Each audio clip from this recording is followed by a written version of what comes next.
Good morning.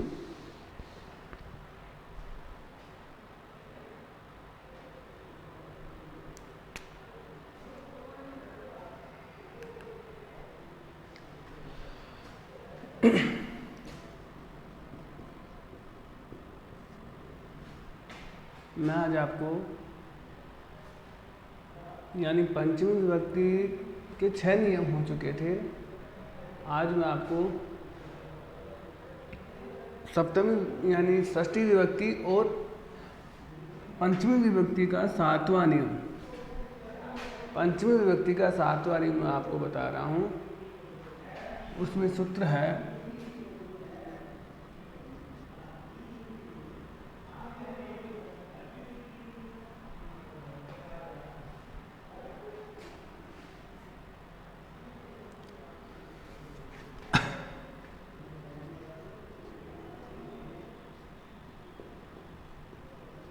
अंतर्धौ येना दर्शन है येना दर्शन इच्छति।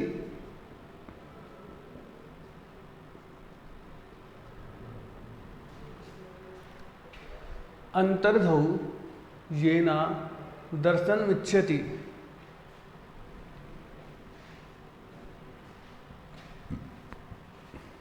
इसका है कर्ता, इसकी व्याख्या है कर्ता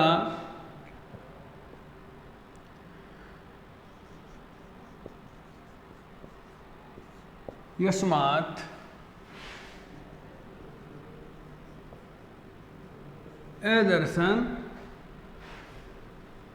दर्शनम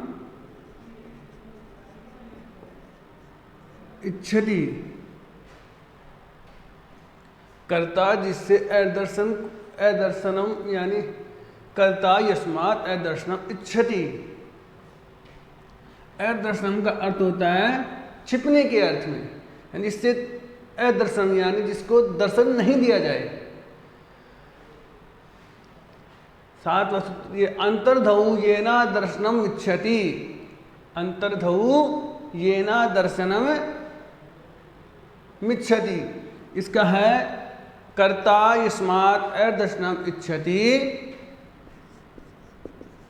तस्य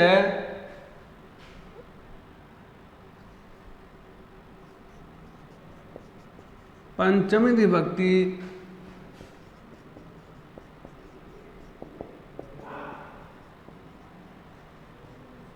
भवति। इसमें एक वाक्य है बालकः मातु, बालकः मातुः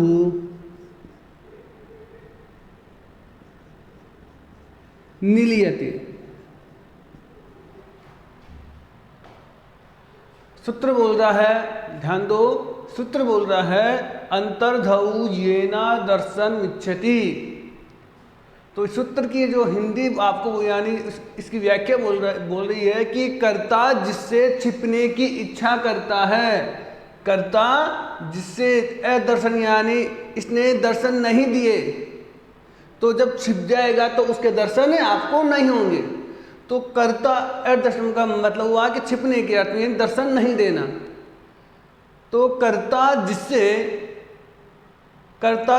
क्या है दर्शन, जिससे छिपने की इच्छा करता है। छिपने की क्या करता है? इच्छा करता है। दर्शन देने की क्या करता है? इच्छा करता है। उसमें पंचमी विभक्ति भवति, यानी इसमें क्या होती है? पंचमी विभक्ति होती है। जैसे वाक्य कहता है बालकः मातु निलीयते। इस विभक्ति यानी इस सूत्र में निलीयते, इस निलीयते का अर्थ होता है छिपना। निलीयते धातु का अर्थ होता है छिपना। जिस वाक्य में निलीयते लिखी हुई धातु होती है, जिस वाक्य में निलियते लिखी हुई धातु होती है उसका अर्थ होता है छिपना। तो आपको समझना है कि ये छिपने के अर्थ में कह रहा है। किसके अर्थ में कह रहा है? छिपने के अर्थ में। तो तुरंत ही आपको कि यानी ये बालक है, कर्ता, बालक करता है। कर्ता किससे छिपने की इच्छा कर रहा है? माता से। कर्ता जिससे छिपने की इच्छा करता है, बालक माता से छिपने की इच्छा कर रहा है। किससे कर रहा है? माता से। तो माता में पंचमी विभक्ति का प्रयोग हुआ है। और धातु हमेशा निलियते यानी इसका अर्थ होता है छिपने के अर्थ में। अगला नियम देखेंगे।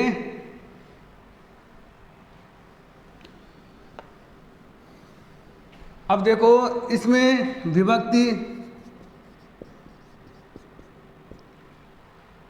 लिख देना, पंचमी विभक्ति। और कारण क्या लिखना है? कर्ता यस, पहले सूत्र लिखना है। सूत्र लिखने के बाद ये लिखना है कर्ता यस्मात् अदर्शनम इच्छति तस्य पंचमी विभक्ति भवति। यानी कर्ता जिससे छिपने की इच्छा करता है उसमें पंचमी विभक्ति का प्रयोग होगा। इसलिए बालक माता में छिपने की या निलियते का धातु का अर्थ होता है छिपना। तो ये छिपने के अर्थ में बालक किससे छिप रहा है? माता से छिप रहा है, इसलिए इसमें पंचमी विभक्ति का प्रयोग हुआ। तो ये कारण लिख देना, यानी ये कारण और इसमें पंचमी विभक्ति।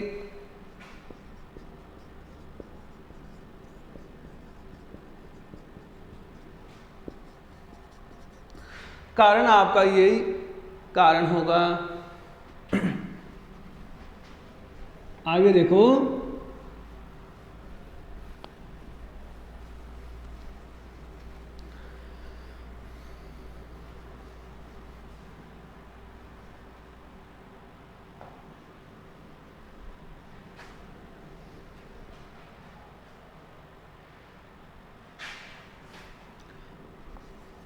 आठवां नियम है सूत्र है आपका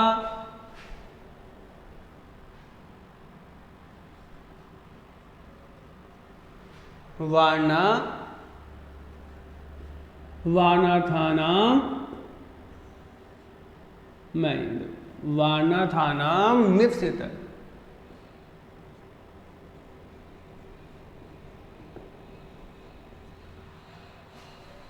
आठवां सूत्र है वार्णार्थानाम मिप्सित है।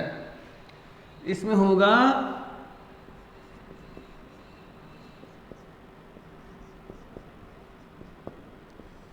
वार्णार्थानाम धातूनाम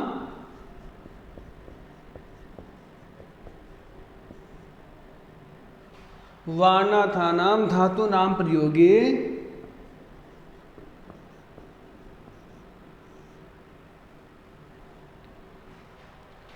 वार्णार्थानाम धातूनाम प्रयोगे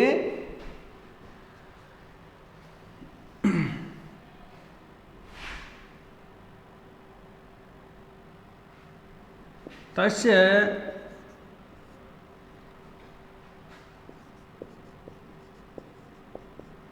पंचमी विभक्ति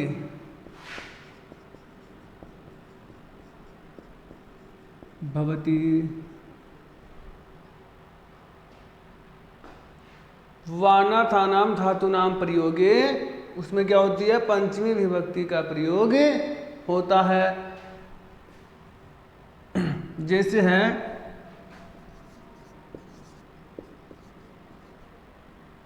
कृषक,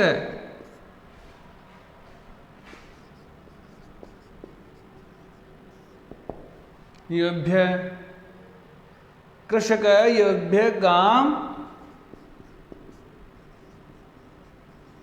वार्यति। इसका अर्थ होता है हटाना।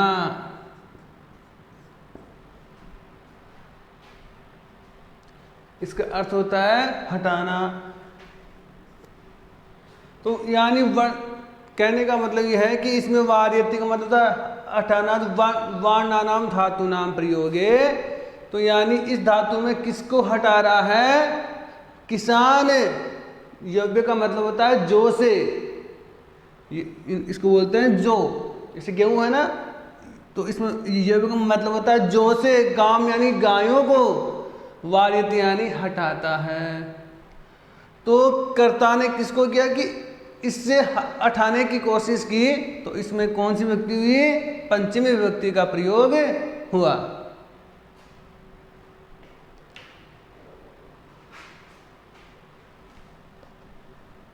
वही विभक्ति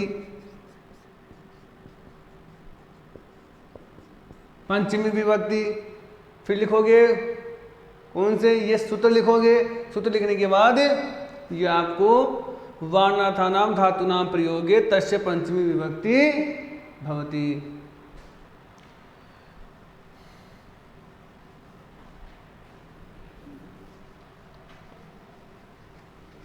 अगला देखते हैं।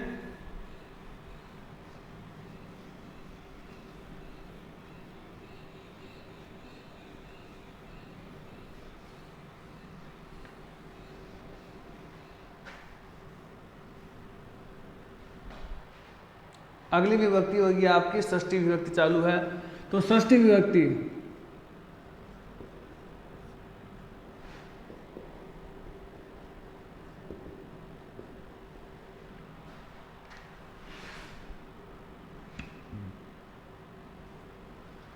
षष्ठी विभक्ति का पहला नियम,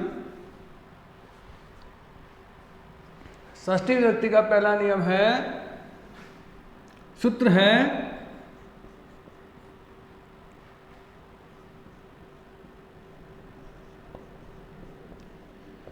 षष्ठी से।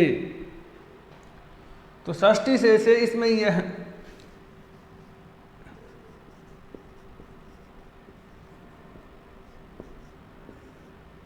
संबंधे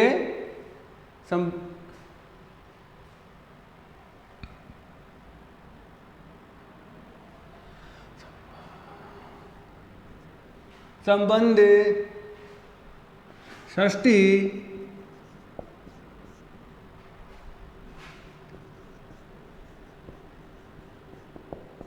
विभक्ति भवति। ये बोला षष्ठी से, यानी षष्ठी विभक्ति के अनुसार क्या ये संबंध कर्ता ने कर्म को, यानी षष्ठी विभक्ति होती है संबंध के अर्थ में। षष्ठी विभक्ति का अर्थ होता है संबंध के अर्थ में, काके की, रारेरी, नानी ने, यानी काके की के अर्थ में होता है। तो संबंध के अर्थ में षष्ठी विभक्ति का प्रयोग हुआ, यानी विभक्ति के अनुसार। किसके अनुसार? विभक्ति के अनुसार इसमें षष्ठी विभक्ति का प्रयोग हुआ। जैसे देखो,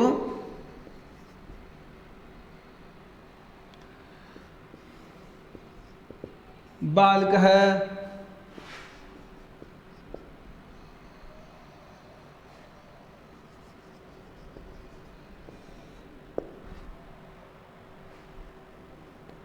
बालक संस्कृतस्य, सॉरी, बालक है संस्कृतस्य पुस्तकम पठति। इसमें षष्ठी विभक्ति का प्रयोग हो रहा है।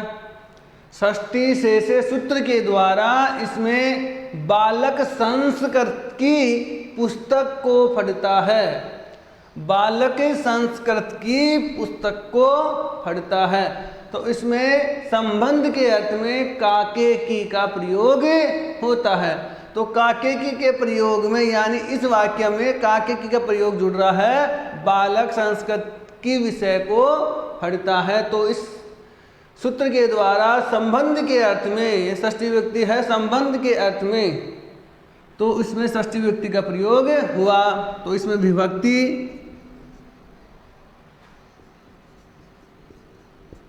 विभक्ति आपको लिखनी है षष्ठी,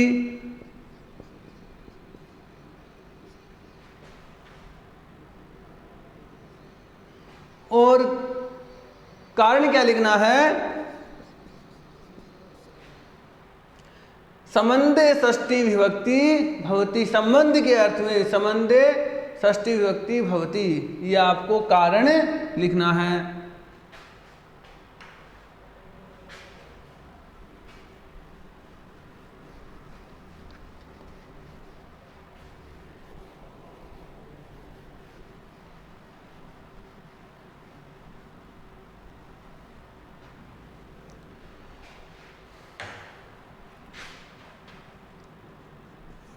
दूसरा नियम देखेंगे,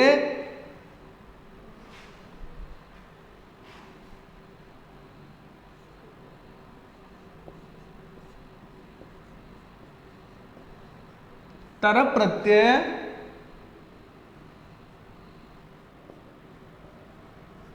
ईयसून, तरप प्रत्यय ईयसून, तरप प्रत्यय ऐसे मान लो, चलो तरप और ईयसून प्रत्यय,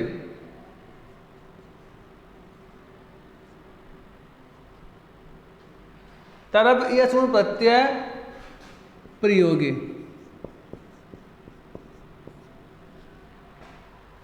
इसमें सूत्र नहीं है तो तरप ईयसून प्रत्यय प्रयोगे, इसके द्वारा अपन इसकी जो व्याख्या वो नीचे जो कारण का रूप लिखते हैं उसमें आपको क्या लिखना पड़ेगा,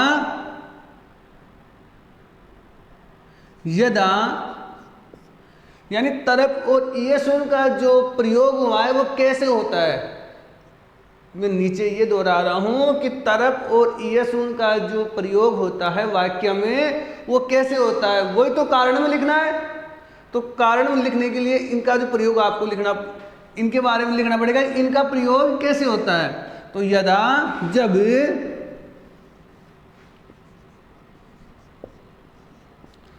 द्यो,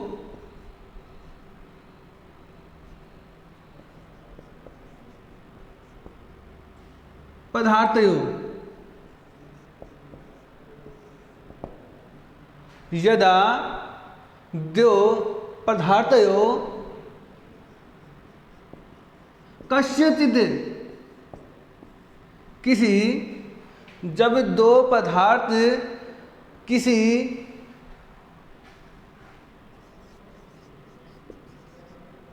एकस्य, यदा दो पदार्थों कश्चित् एकस्य विशेषता प्रदर्शयते, एक प्रदर्शयते तस्य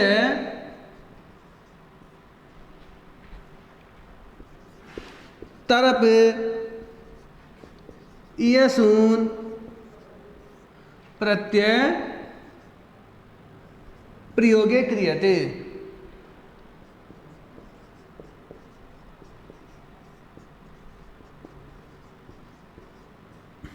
ध्यान दो, जब दो पदार्थ होता है तो किसी एक की विशेषता प्रदर्शित होती है तो उसमें तरप और ईयसून का प्रत्यय का प्रयोग होता है। कहने का मतलब जो दो पदार्थ होता है उन दो में से किसी एक की विशेषता, एक की मुख्यता को प्रदर्शित किया जाता है तो उसमें किसकी, तरप और ईयसून का प्रत्यय का प्रयोग होता है। जैसे वाक्य देखते हैं, जैसे रमेश है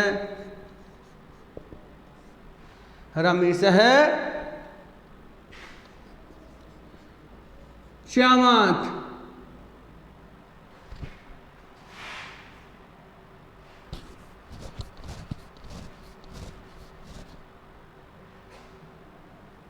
सॉरी सॉरी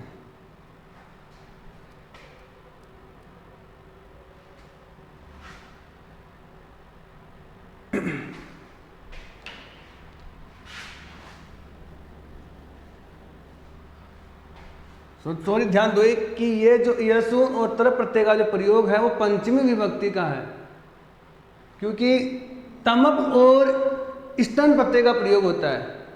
ये एक नियम भूल गया मैं, ये नियम है 9वां नियम है, तो ये पंचमी विभक्ति का प्रयोग होगा इसमें। ध्यान दो, तमप और ईयसून में क्या होगा, पंचमी विभक्ति का प्रयोग होगा। जब दो पदार्थ में किसी एक की विशेषता बताते हैं, पंचमी विभक्ति, षष्ठी विभक्ति का एक नियम बता दिया मैंने, परंतु ये जो प्रत्यय का है ये पंचमी विभक्ति का है, क्योंकि ष्टन और तम प्रत्यय में थोड़ा रहने से अंतर हो गया, इसलिए तो तमब और ईयसून, तरप और ईयसून में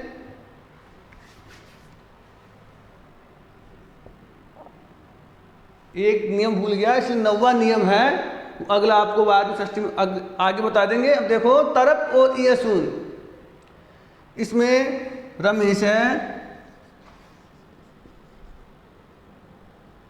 श्यामात, रमेश है श्यामात, पटुतर है अस्ति। देखो पंचमी विभक्ति का जो लास्ट का जो नियम है उसे देखो, षष्ठी विभक्ति का एक जो षष्ठी विभक्ति में एक नियम मैं आपको बता चुका, दूसरा नियम मैं आपको इसके बाद में बताऊंगा, एक नियम मेरे से छूट गया। तो अब बात, क्योंकि प्रत्यय एक ही रह गए, उसमें भी षष्ठी विभक्ति में भी प्रत्यय का नियम है, इसे थोड़ा, इसलिए बाद में कि तरप और ईयसून, पंचमी विभक्ति में जो 9वां नियम है वो है तरप और ईयसून प्रत्यय। इसमें जब दो पदार्थ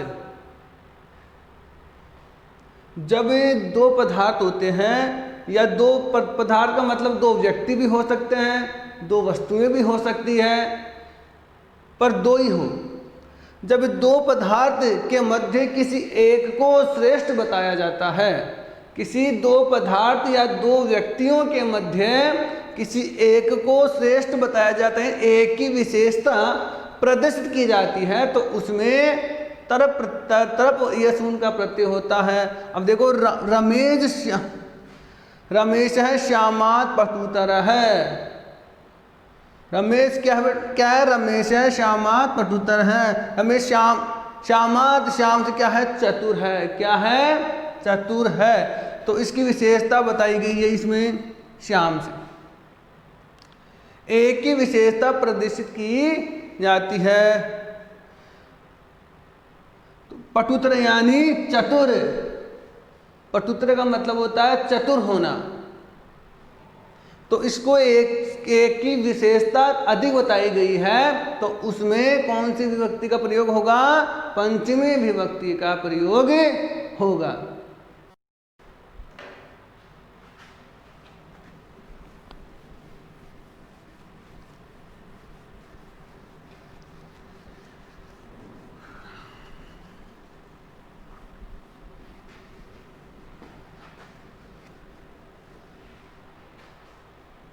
आगे देखिए, षष्ठी विभक्ति की मैंने पहला नियम बता दिया था, दूसरा नियम वो प्रत्यय से संबंधित है, तो उससे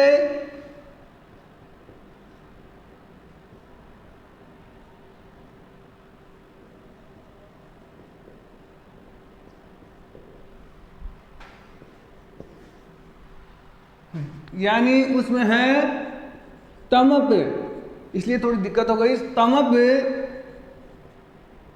स्तन, तमप स्तन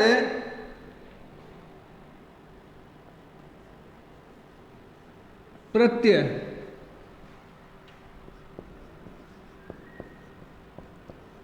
प्रयोगी, तमप स्तन प्रत्यय प्रयोगी। इसमें इनके बारे में कि तमप और स्तन प्रत्ययों का प्रयोग कैसे किया जाता है वो आपको मैं बता रहा हूं, वही आपको कारण के रूप में लिखना है। देखो, यदा जब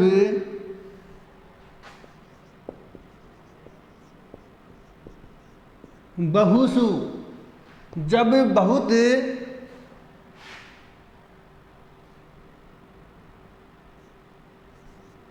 कश्चिद किसी, जब बहुत किसी एकस्य एक की जाति गुण जाति गुण क्रिया क्रिया भी जाति गुण क्रिया भी यदा बहुषु कस्यचिद एकस्य जाति गुण क्रिया भी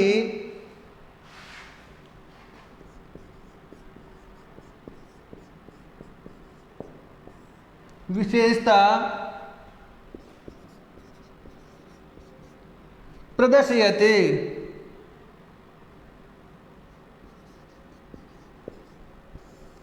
प्रदर्शित होती है।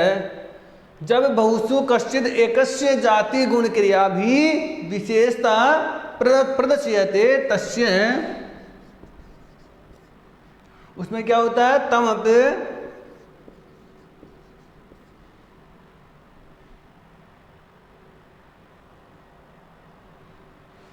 प्रत्यय तमप इष्टन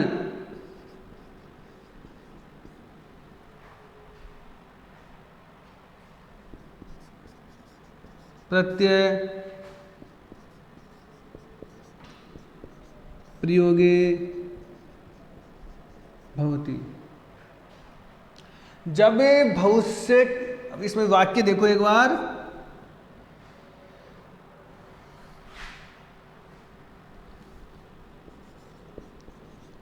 कविना कविना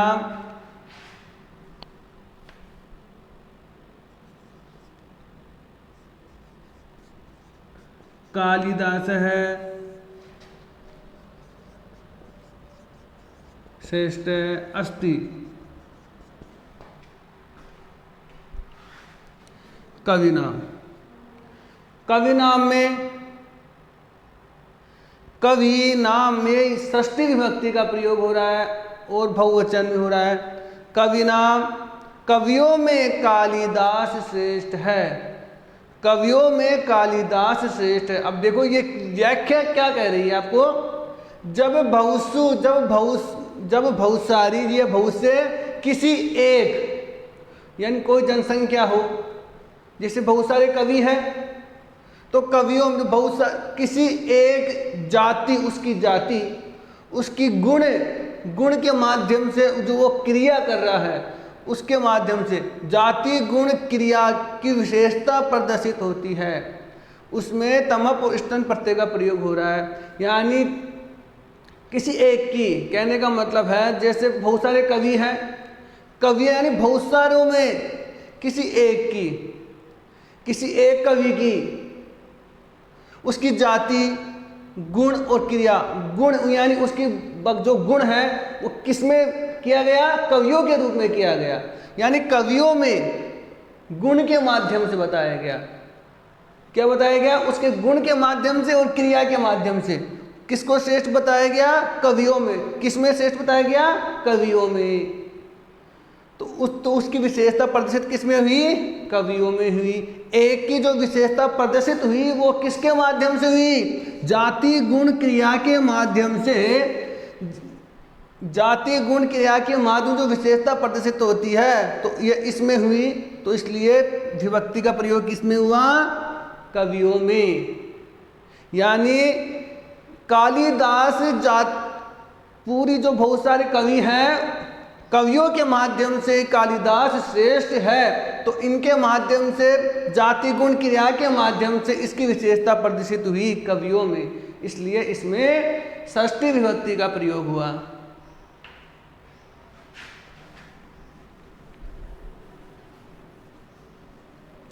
अगला देखते हैं,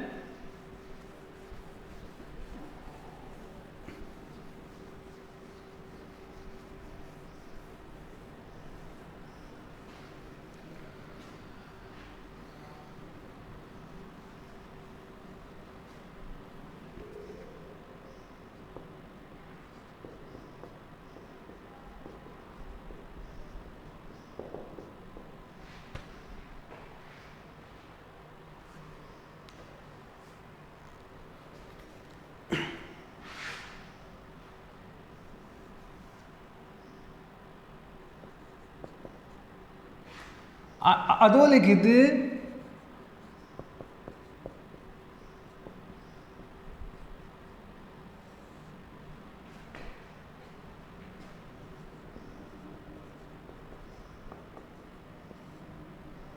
अधोलिखित शब्दानां योगे, अधोलिखित शब्दानां योगे षष्ठी विभक्ति भवति। उसमें देखो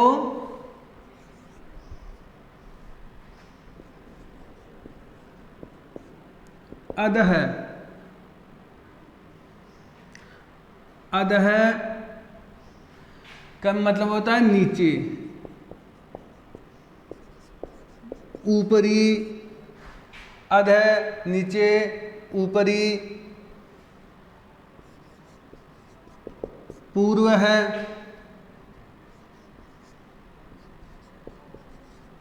प्राक, पूर्व है, अधः ऊपरी, पूर्व, प्राक।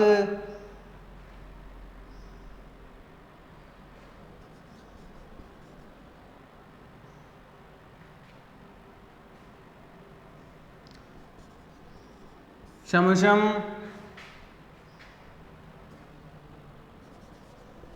अंतः, कृते,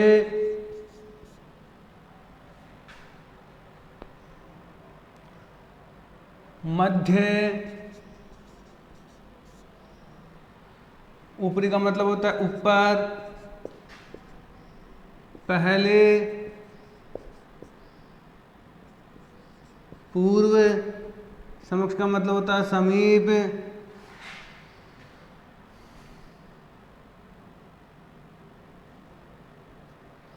अंत का मतलब होता है अंदर,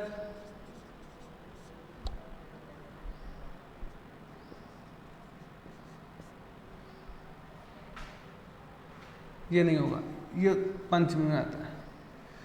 अंत है कृत यानी के लिए, मध्य होगा बीच में,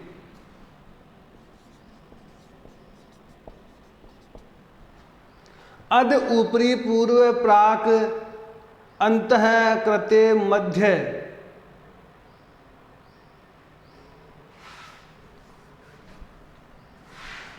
उसमें देखो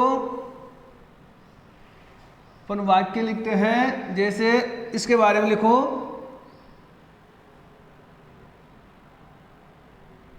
जैसे है भवनस्य,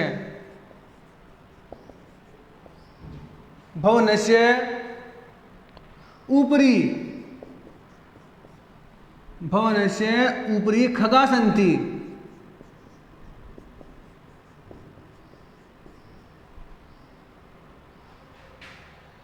ऊपरी अधोलिखित शब्दानाम योगी।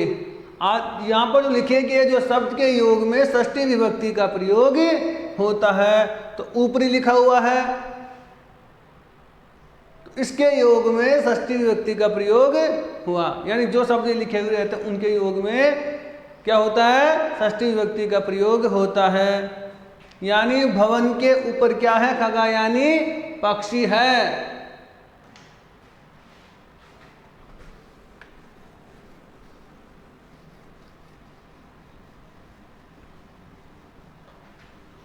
आगे देखो,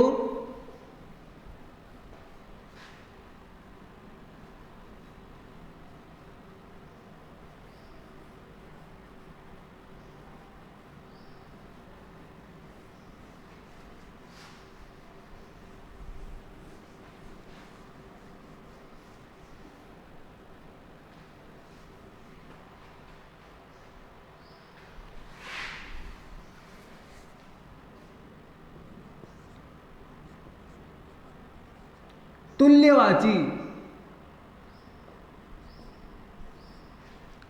तुल्यवाची शब्दानाम,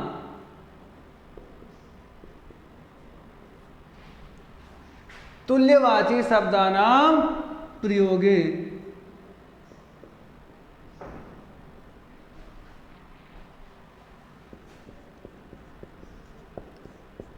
षष्ठी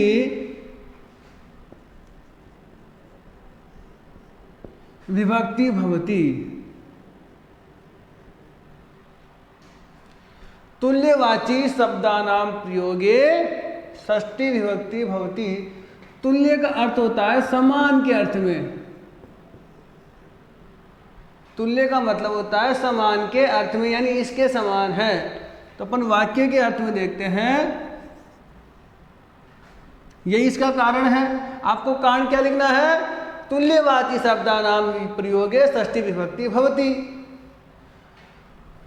इसमें जिसे है रमेश है, कोई किसी का भी नाम आ सकता है, रमेश है,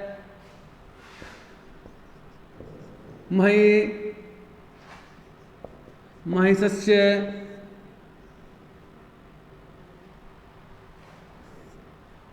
रमेश है, महिषस्य तुल्य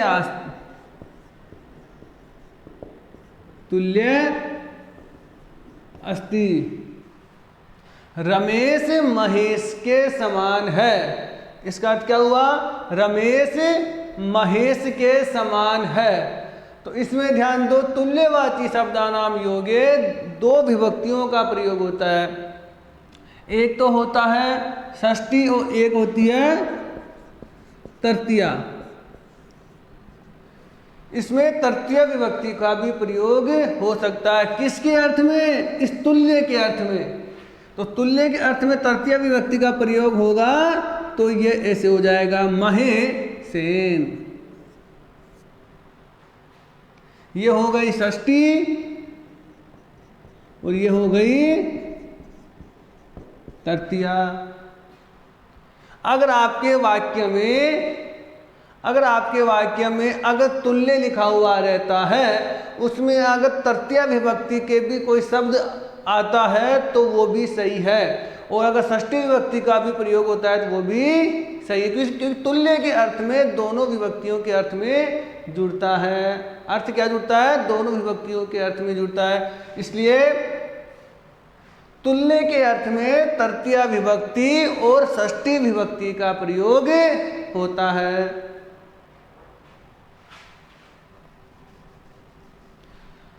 लिखना क्या है इसमें? विभक्ति होगी षष्ठी। अगर महेसेन आता है तो तृतीय विभक्ति, यानी तृतीय विभक्ति में भी ये आ सकता है प्रयोग तुल्य के अर्थ में। इसमें लिखना है षष्ठी विभक्ति, और कारण क्या लिखना है? तुल्यवाची शब्दानाम प्रयोगे षष्ठी विभक्ति भवति।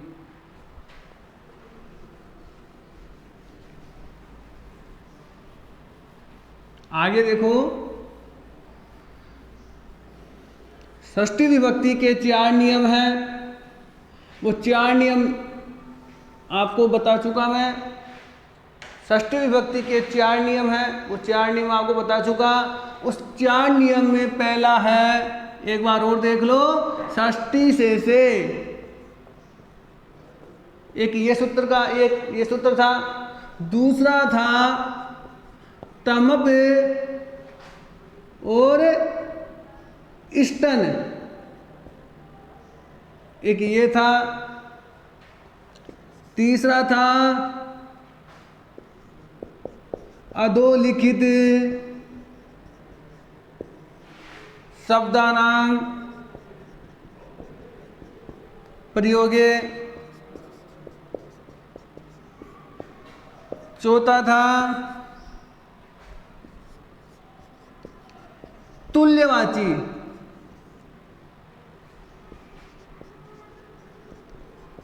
शब्दानां प्रयोगे। षष्ठी विभक्ति में 4 नियम है।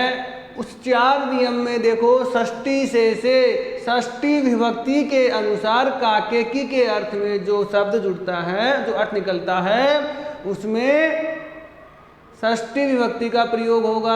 वाक्य में था संस्कृत के विषय में, तो की के अर्थ में वो अर्थ जुड़ रहा है, तो संस्कृत में उसका प्रयोग हुआ। तमप और इष्टन, जो बहुत सारी जो वस्तुएं होती है, कोई व्यक्ति भी हो सकता है, कोई वस्तु भी है, कोई जनसंख्या में माध्यम से जिसको एक को श्रेष्ठ बताया जाता है, वो जो एक को जो श्रेष्ठ बता रहे हैं वो किसके माध्यम से बता रहे हैं, यानी वो एक जो श्रेष्ठ है वो किस में है, उसकी जाति में है, या उसके गुण के माध्यम से है या उसके क्रिया के माध्यम से है। उसकी जाति गुण और क्रिया को, जाति गुण और क्रिया है उसमें षष्ठी विभक्ति का प्रयोग होगा। अधोलिखित शब्दानाम, जो मैंने आपको शब्द लिखाए थे, अधः, ऊपरी आदि जो शब्द लिखाए थे आप लिखाए थे, उस शब्दों में यानी उन शब्दों में भी षष्ठी विभक्ति का प्रयोग होगा। अब तुल्यवाची शब्दानाम, तुल्य का मैंने अर्थ बताया था आपको समानता के अर्थ में, तो इसमें दो विभक्तियों का प्रयोग होता है, तृतीय विभक्ति का भी प्रयोग होता है और षष्ठी विभक्ति का भी प्रयोग होता है। तो तुल्यवाची के अर्थ में षष्ठी विभक्ति का प्रयोग हुआ है। अब आगे देखते हैं सप्तमी विभक्ति।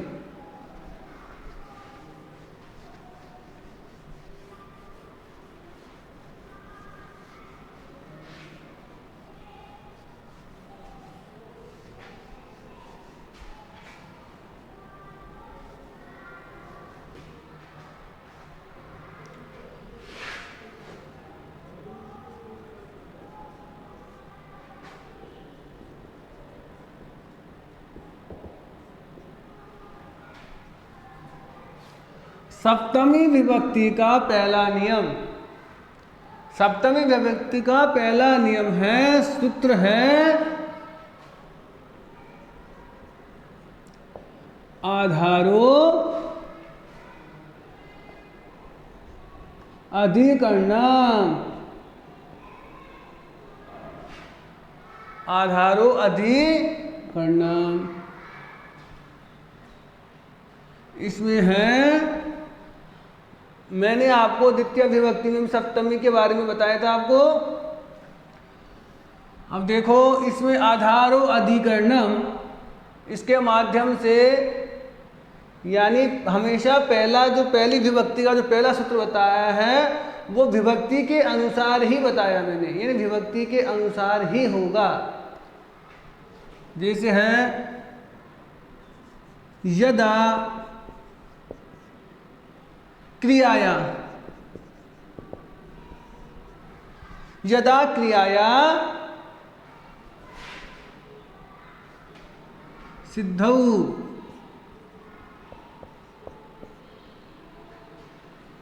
यदा क्रियाया सिद्धौ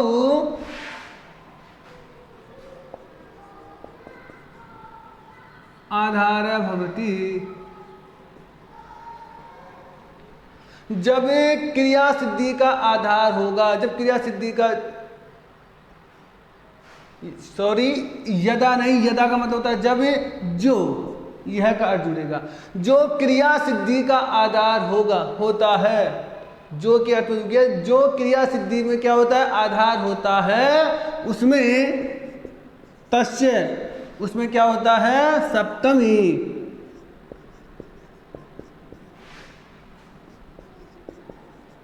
विभक्ति भवति। जैसे है पहला है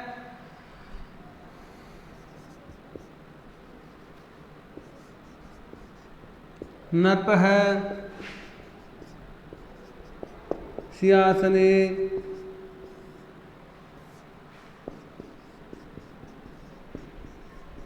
तिष्ठति।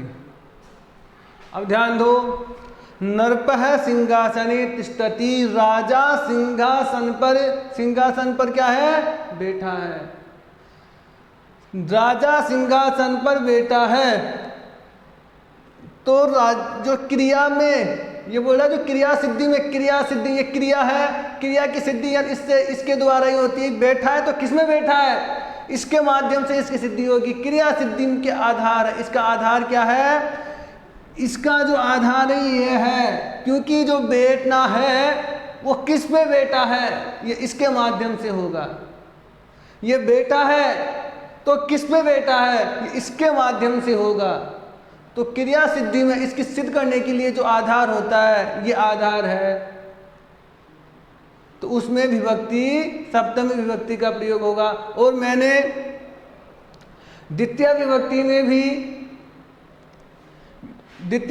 में भी मैंने ये क्या था, कर्ता के द्वारा क्रिया, द्वितीय विभक्ति थी, उसमें क्या था, कर्ता के द्वारा क्रिया, कर्ता के द्वारा क्रिया में जो सर्वाधिक सहायक होगा, कर्ता के द्वारा क्रिया में जो सर्वाधिक सहायक होगा, ये था, इसके नियम था द्वितीय विभक्ति का। परंतु उसमें अलग अलग कोई उपसर्ग दे रखा था तो कोई धातु, तो तिष्ठति धातु थी, परंतु उसके आगे अधि लगा हुआ रहता था। ध्यान देना, तिष्ठति धातु में अगर अधि लगा हुआ रहता है, द्वितीय विभक्ति में जो नियम है उसमें अधि तिष्ठति लगा हुआ था, तो उसमें था सिंहासनम। तो अगर अधि लगा हुआ रहता है तो द्वितीय विभक्ति का प्रयोग होगा। मैंने पहले भी आपको बताया था, द्वितीय विभक्ति जो पढ़ाई थी उसी वक्त। और अब कि तिष्ठति धातु यानी अधि नहीं लगा हुआ रहा है, इसमें अधि नहीं है, तो अगर अधि नहीं लगा हुआ रहता है तो उसमें सप्तमी विभक्ति का प्रयोग होगा। अधि लगते ही द्वितीय विभक्ति का प्रयोग होगा, अधि नहीं है इसमें धातु में तो सप्तमी विभक्ति का प्रयोग होगा।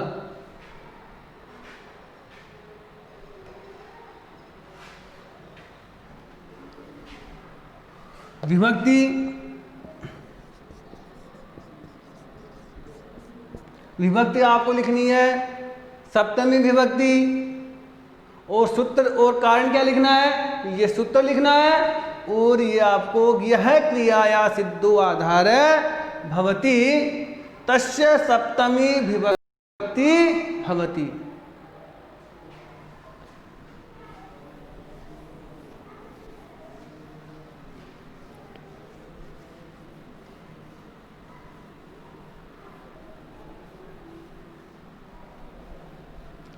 आगे देखो, सप्तमी विभक्ति का दूसरा नियम देखते हैं।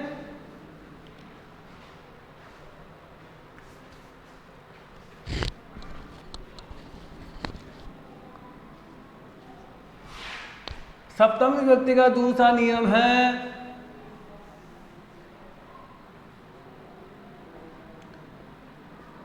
यस्मिन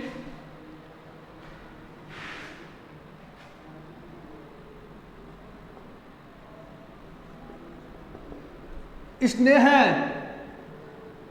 क्रियते,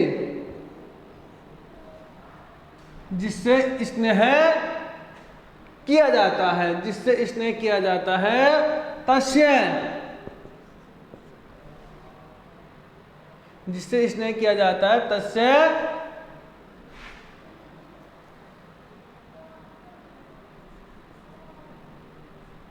सप्तमी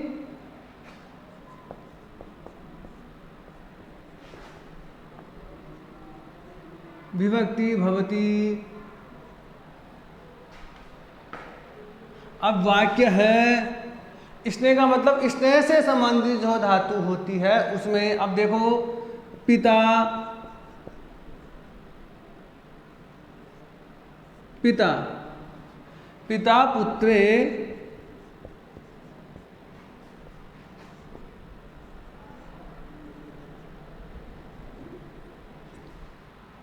स्नेहयति,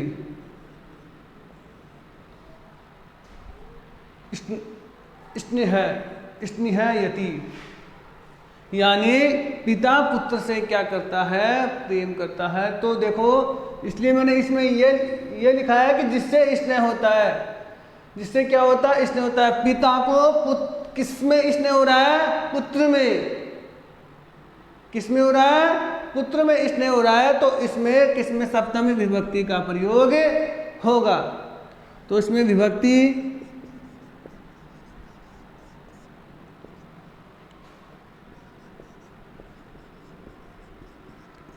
सप्तमी विभक्ति, और कारण क्या लिखना है, यस्मिन स्नेह क्रियते, जिससे स्नेह किया जाता है उसमें सप्तमी विभक्ति भवति, उसमें क्या होती है, सप्तमी विभक्ति का प्रयोग होता है। तो स्नेह से संबंधित जो धातु होती है उसमें से संबंधित जिससे स्नेह किया उसमें क्या होता है, सप्तमी विभक्ति का प्रयोग होता है।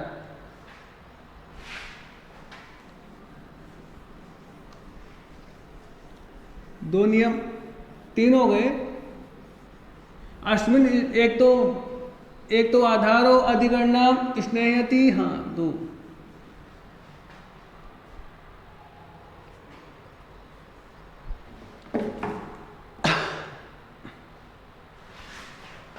तीसरा देखो,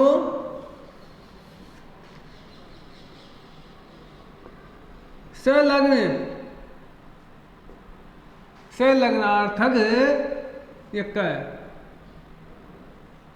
संलग्नार्थक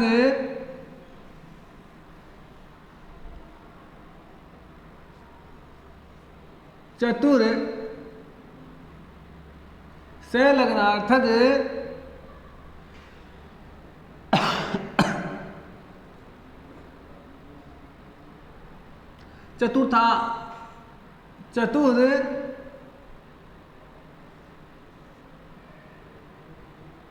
चतुर शब्दानां चतुर्थक शब्दानां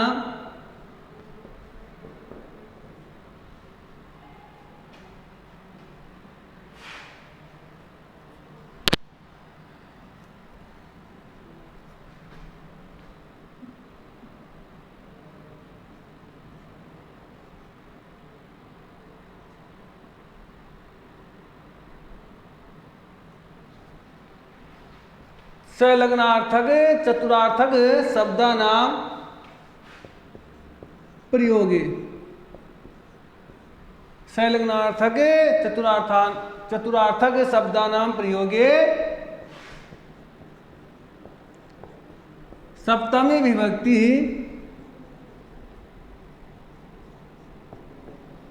भवति। इसमें वाक्य है यानी बालक है, छोटा सा वाक्य देखिए, बालक है,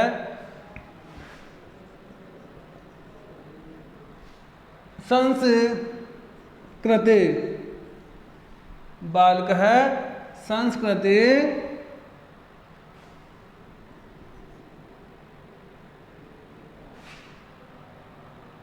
संलग्न मान लो, नहीं चतुर मान लो, चतुर अस्ति। बालक क्या है? संस्कृत में चतुर है। या फिर संलग्न मान लो,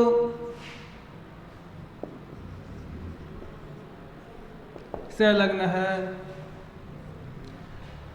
बालक संस्कृत में संलग्न है। संलग्न का मतलब होता है परिपूर्ण, यानी परिपूर्णता से यानी उसमें संस्कृत का ज्ञान है, परिपूर्णता के रूप में बताया गया इसको।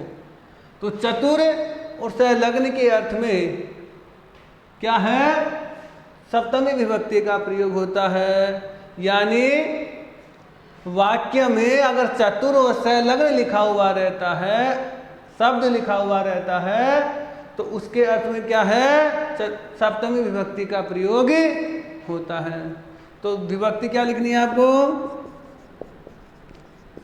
सप्तमी विभक्ति। और अर्थ क्या लिखना है? यानी उसका कारण क्या लिखना है? संलग्नार्थक चतुरार्थक शब्दानां योगे या प्रयोगे सप्तमी विभक्ति भवति। यानी संलग्न और चतुर के अर्थ में, संलग्न और चतुर के अर्थ में सप्तमी विभक्ति का प्रयोग होता है। आगे देखो, लास्ट सप्तमी विभक्ति का जो लास्ट नियम है,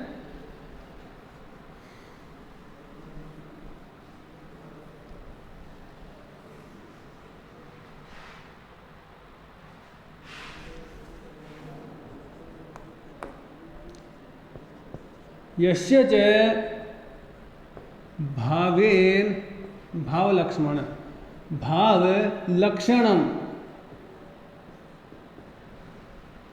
यस्य च भावेन भावलक्षणम। इसमें देखो, यदा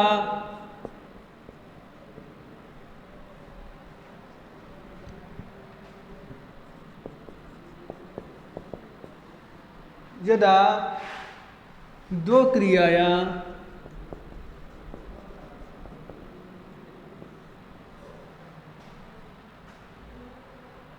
यदा दो क्रियाया, यानी जब दो क्रियाएं होती है, यदा दो क्रियाया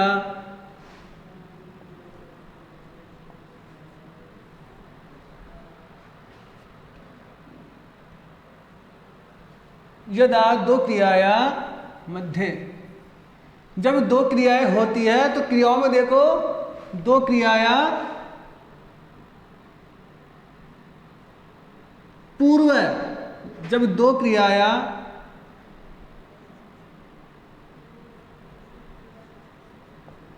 पूर्व क्रियाया,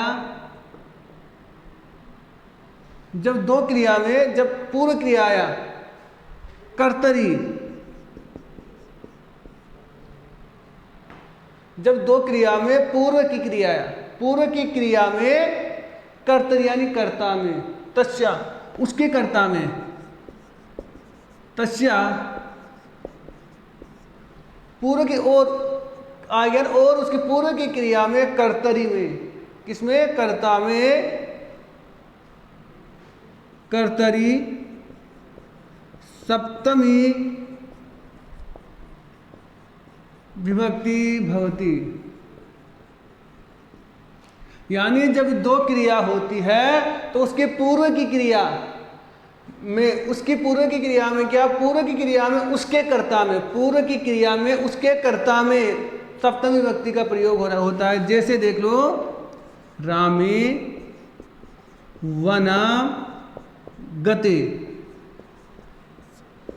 रामे वनम गते दशरथ है, ये था दशरथ है प्राणान अत्यजत। ध्यान देना, ये बोल रहा है कि यस्य भावेन भाव लक्षणम, जब दो क्रियाएं होती है, दो क्रियाएं देखो, राम वन को गया, दशरथ प्राण, तब क्या हुआ, दशरथ ने प्राणों को त्याग दिया। तो ये बोल रहा है जब दो क्रिया हो गई, राम वन गते यानी राम वन को गया और दशरथ ने प्राणों को, यानी दो क्रियाएं हो गई।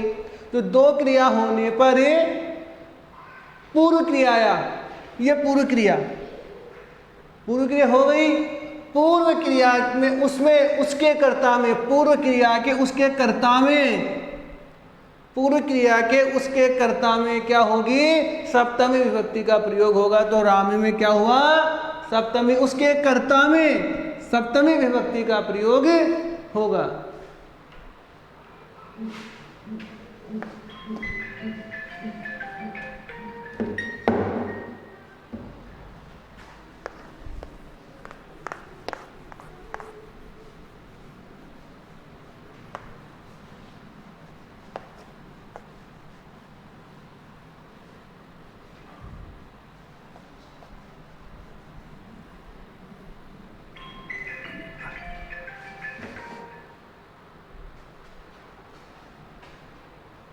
आज सप्तमी विभक्ति पूरी हुई। अब आगे मैं आपको दूसरा टॉपिक, थैंक यू।